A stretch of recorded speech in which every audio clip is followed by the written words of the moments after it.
Well, Governor Kim Reynolds proposed making big changes to Iowa's tax code. She wants to change the state's progressive income tax rate to a 4% across-the-board rate. KCCI's James Stratton asked the governor about the plan and why she thinks Iowa needs to cut taxes in order to compete. In that address, you addressed a 4% flat tax, eliminate roughly $1.6 billion in the state budget by 2026, according to your office. Where do you believe that money will be made up as we near that 4% tax? Well, actually, we're already over collecting, and we've done that over the last couple of years. So even after historic tax cuts and property tax cuts, after historic investments in K-12 education and broadband and mental health and housing and child care, even after all of that, a 2-year pandemic, 2 derechos, flooding, drought, we've checked about every box in Iowa. We still ended last fiscal year with a $1.24 billion surplus and almost $1 billion in cash reserves. And so we're over collecting. And so we ran the projections. It's time to give that money back to Iowans.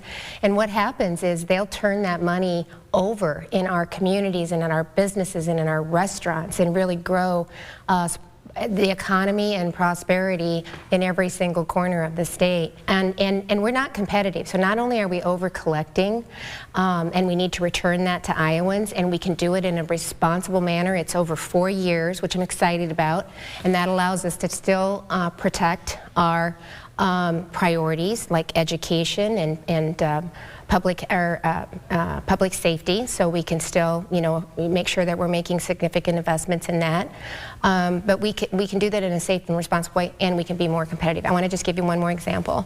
When I took office, Iowa's individual income tax rate was the 6th highest in the country. The 6th highest. So it's not competitive.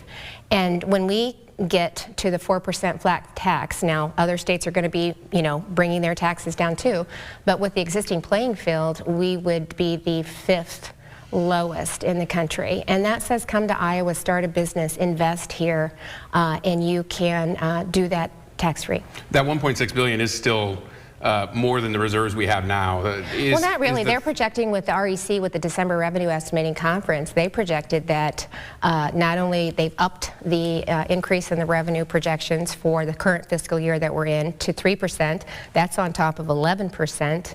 And in addition to that, they said that the Taxpayer Relief Fund will probably, they projected they will have $2 billion in that. So not only do we have, and we've ran the runs, we've done the runs on the various scenarios. We've been very conservative. We used anywhere from 4 to 4% revenue growth. That's what I base my budget on every single year, and it includes new spending. So we've already factored that in, and with the projected surpluses, the cash reserve, the ending balance, the tax relief fund, we can do it, and we can do it in a responsible manner. The other side of the aisle says it's a tax break for the rich compared to the, yeah, well, here's the problem. What's your response? Yeah, with the other side of the aisle, they think bureaucrats know better how to spend your money, Iowans' money, than we do. I believe Iowans know best how to spend that money, and we can do it in a responsible manner and still honor the priorities. It's fair, it's flat, it's simple, it's competitive, and it, again, allows Iowans to keep more of their hard-earned money. And we're over collecting, and it's not just,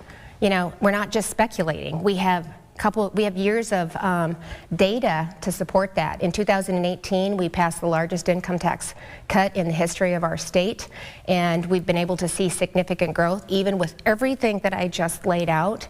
And on top of that, we're still ending with significant balances, and so it's time to give that back and be more competitive. Some in your own party say they want to abolish it altogether. Yeah. And well, I think that's a lofty goal. Why a 4% tax and not just abolishing it altogether? Well, because I think we have to do it responsibly, and that's what I've said. And so we're not touching any of the tax credits. We can do this with existing revenue, with the projections that we have, and still honor our commitments. And just like we did with 2018, when we passed that historic tax reform, we've tracked the growth in revenue and the expenditures that we've made, and we're still over collecting, so we can adjust again. So this is a practical way to start, a place to start, and then we're going to continue to reevaluate every year.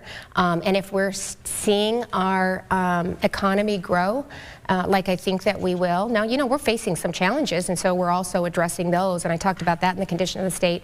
But still, even with conservative projections, we're still going to see some growth. Is the end goal of a 0 Well, I don't know. We'll see. I mean, we just are going to, like every other state, I mean, I have 17 Democratic-led states that have lower taxes than Iowa. So we are not where we need to be. Not only am I competing with Republican governors across the country who I meet with them, and let me tell you, that's all they talk about is the same thing, doing it in a responsible manner, but getting that money back to taxpayers. But I also have, it's across the board, it's not just Republicans, 17 states led by Democrats that have lower taxes than we do right now, and that's unacceptable. Well, the governor's condition of the state address left out her plans for a corporate tax cut. Under the plan, if Iowa's corporate tax revenue exceeds $700 million in a given year, the corporate income tax rate would drop the following year. The Iowa Department of Revenue says this plan will cost around $300 million in Iowa tax revenue over 5 years.